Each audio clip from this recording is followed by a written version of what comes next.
जया एकादशी व्रत कथा। बहुत समय पहले की बात है। स्वर्गलोक में माल्यवान नाम का एक गंधर्व रहता था। उसकी पत्नी का नाम पुष्पदंती था।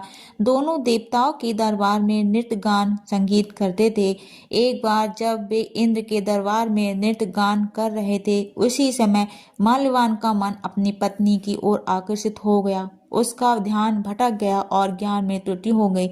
ये देखकर देवराज इंद्र क्रोधित हो गए। उन क्रोध में आकर इंद्र ने दोनों को 50 योनि में जन्म लेने का श्राप दे दिया। श्राप के कारण वे पृथ्वी पर आकर हिमालय के वन में भयानक रूप से रहने लगे। उन्हें अत्यंत कष्ट, भूख, प्यास और दुख सहने पड़े। एक बार माघ मास के शुक्ल पक्ष की एकादशी आई। उस दिन अत्यधिक ठंड थी। कष्ट के कारण दोनों ने न कुछ खाया, न पिया, न सो सके। पूरी रात वे जागते रहे।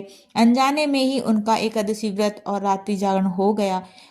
अगली सुबह द्वादशी के दिन उसी व्रत के पुण्य प्रभाव से उनका 50 रूप नष्ट हो गया और वे अपने पूर्ण दिव्य रूप में लौट आए। इसके बाद वे सीधे स्वर्गलोक पहुंचे।